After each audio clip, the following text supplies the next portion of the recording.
আজকে সকালের ওয়েদারটা কিন্তু খুব সুন্দর, তাই না? দেখো কি সুন্দর ওয়েদার। এখন বাজে প্রায় 8টা। তো আমি একটু সব কাজ টাজ কমপ্লিট করে ছাদে চলে এসেছি। এসে দেখো সেই সুন্দর একদম বাতাস বইছে ছাদে। আর এই যে এই পাশের বিল্ডিং মানে হচ্ছে দাদিদের বাসায় দেখো মালটা ধরছে কত সুন্দর, সবুজ সবুজ মালটা, অনেক রকম গাছ। আর এগুলো কিন্তু আমাদের বাড়ির গাছ, দেখো হাড়বাকুশের পাতা ওগুলা। তো তারপর চলে আসলাম নিচে ছাদ থেকে ঘুরে। আর এই যে মায়ের কিন্তু ঘরটার মোছা কমপ্লিট। আমি রান্নাঘরটা পরিষ্কার করে নিয়েছি। আর আজকে তো সোমবার, মহাদেবের জন্মবার, যার কারণে আজকে নিরামিষ। তো দেখো সব কিছু মানে পরিষ্কার একদম। আর বাইরের ওয়েদারটা জাস্ট ওয়াও, মানে অনেক সুন্দর এক কথাতেই। আমার পরিষ্কার হয়ে গেছে, জায়গাটা জল পড়ছিল ওই জন্য মুছে নিয়েছি। তারপর বেসিন টেসিন সব পরিষ্কার করে নিয়েছি। বেসিনটা মানে হচ্ছে ওই ডোম্যাক্স দিয়ে পরিষ্কার করে নিয়েছি যাতে পরিষ্কার হয়। তারপরে এখন চলে যাব দেখো ঘরের দিকে। সোমবাবু ঘুমিয়ে আছে। আর ওটা পটল ভেন্ডি এগুলো বাবা কালকে রাতে নিয়ে এসেছিলো, ওগুলো সব গুছিয়ে রাখা হয়েছে, ওখানে ফ্রিজে রাখতে হবে। আর এই যে বাপ বেটা ঘুমাচ্ছে দেখো, এখনও ঘুমানোর থেকে ওঠার নাম নাই। আর আমি কিন্তু ঘরটা আমার রাতের বেলা গোছানো থাকে, খালি সকালে উঠে ঝাড় দিয়ে ঘরটা মোছা। রান্নাঘর পরিষ্কার থাকলে করি না, যদি না থাকে তাহলে করতে হয়। তারপরে এদিকে চলে আসলাম ব্রাশ করতে, এসে দেখি বেসিনটা একটু মানে আয়রনে এরকম হয়ে গেছে। আমাদের কিন্তু বেসিনটা প্রায় প্রতিদিনই পরিষ্কার করা হয়, কিন্তু আয়রন খুব জলের, এই জন্য আর কি লাল লাল হয়ে গেছে। তো আমি আবার বেসিনটাও পরিষ্কার করে নিলাম আবার প্রতিদিন, যেই আগে উঠুক বা পরে উঠুক, বাবা হোক বা যেই হোক, আমি হই মা হই, মানে পরিষ্কার করাই হয় এটা। এমনি একটু মানে ব্রাশ করতে করতে হাত দিয়ে খোসা দিয়ে ডলে নিলাম, পরিষ্কার হয়ে গেল। আর ডোম্যাক্স দিলে তো কোনো কথাই নাই, ডোম্যাক্স কিন্তু খুব পরিষ্কার হয়। তোমরা যদি হচ্ছে কোনো কঠিন দাগ তুলতে চাও তাহলে ডোম্যাক্স নিয়ে এসে এই বেশিক্ষণ না 2-3 মিনিট ভিজিয়ে রাখতে পারো। যেখানে মানে কঠিন দাগ আছে ভিজিয়ে রাখলে মানে একদম ধবধবা হয়ে যাবে। যে তোমরা বেসিনটায় দেখতে পাবো, দেখো জাস্ট একটু ডলেছি আর দেখো একদম ধবধবা হয়ে যাবে এখন। আর বাড়িঘর পরিষ্কার না থাকলে একদমই ভালো লাগে না নিজের কাছে। আর আমি চাই যে যতটুকু পারি বাড়িঘরটা একদম পরিষ্কার রাখতে, আর বাড়ির সবাই সেটাই চাই। আর সকালবেলা আজকে সোমবার যেহেতু রুটি করব আর হচ্ছে পটল দিয়ে আলু দিয়ে ভাজা করব। মাকে বলে দিয়েছিলাম যে আমি স্নান করে আসি, তুমি তার আগে একটু পটল আলু কেটে তুমি স্নান করতে ঢুকো, কারোর সময় নেই, বেলা হয়ে যাচ্ছে, 9টা বেজে গেছে, বাবারা দোকানে যাবে।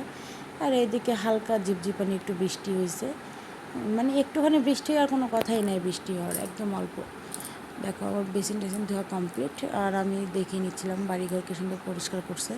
সকালবেলা উঠে যদি বাড়িঘর পরিষ্কার থাকে খুবই ভালো লাগে।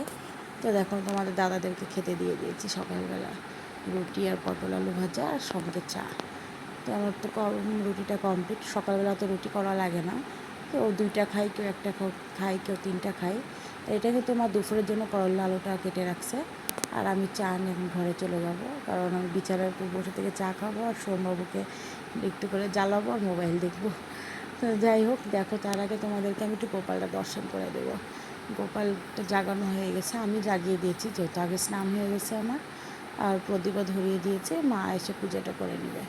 আমার তো সময় ছিল না, কারণ রান্নাঘরে ঢুকতে হয়েছিল। আর দেখো এবার এখন আমি চা খেতে বসে যাব। আর সব মশাই টশাই সব তুলে নিয়েছি, কারণ এই মশাই টাঙানো আমার ভালোই লাগে না বেলা পর্যন্ত। আমি চাই যত সকাল সকাল উঠে হয় তত তাড়াতাড়ি ঘরটা পরিষ্কার করে নিই, কারণ নিজের কাছে একটা মানে বিরক্ত লাগে পরিষ্কার না থাকলে। আর সোমবাবু তো মানে সহজ উঠতে যাচ্ছে না, ওকে খুব জ্বালাচ্ছিলাম। আর আমি চাটা খেয়ে নিলাম, চা খেয়ে তারপর আবার রান্নার জোগাড় করবো। মা মিষ্টি কুমড়ার হচ্ছে ডোগা কেটে নিয়ে এসেছিলো পাশের।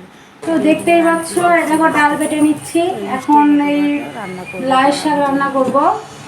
তো মটরের ডাল রান্না করেছি আর করলা দিয়ে আলু দিয়ে ভাজা, আর হবে যে লাউ শাক, সরি মিষ্টি, জ্যৈষ্ঠ মাসে তো লাউ খেতে নেই।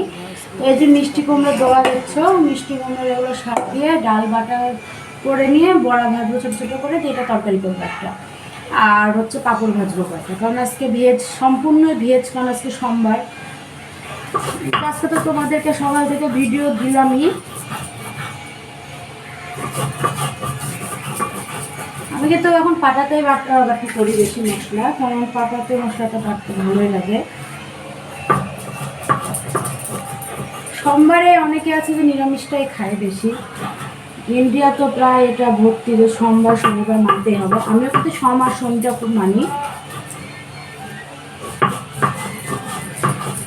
তো সোমবাবুকে সকালে খাওয়ানো হয়ে গেছে, এখন রান্নাবাড়ি কমপ্লিট। আর এটা করলে অর্ধ কমপ্লিট হয়েছে, এটা করলে পুরো কমপ্লিট হয়ে যাবে। তো আজকে মানে অনেকের বাড়িতে ভেজ হচ্ছে, বোঝা যাচ্ছে। কে কি দুপুরে রান্না করছে অবশ্যই কমেন্ট করবা, কমেন্ট করতে নিতে একদম ভুলবা না।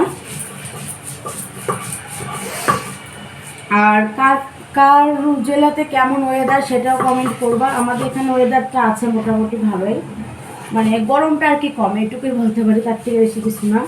মানে রোদটা ছিল একটু, সকালবেলা তো কি মেঘ করে আসছিল, ওরা ভিডিও তো দেখতেই পেলে। পাকাটা দেখো, ডালটা মিক্সড কিন্তু খুব সুন্দরভাবেই হয়।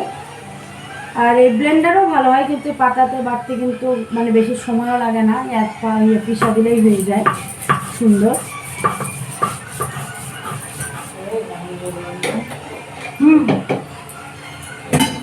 আচারগুলো নষ্ট হয়ে গেছে না?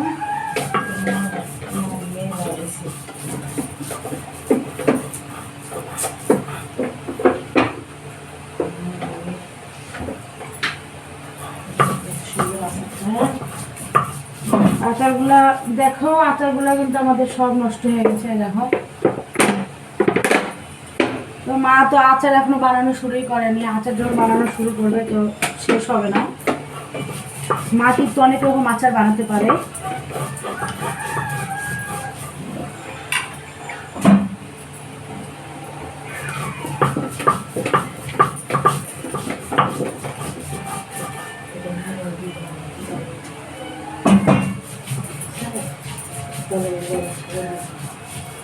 এগুলা থালের মধ্যে নাও, থালের মধ্যে নিয়ে রোদে দাও।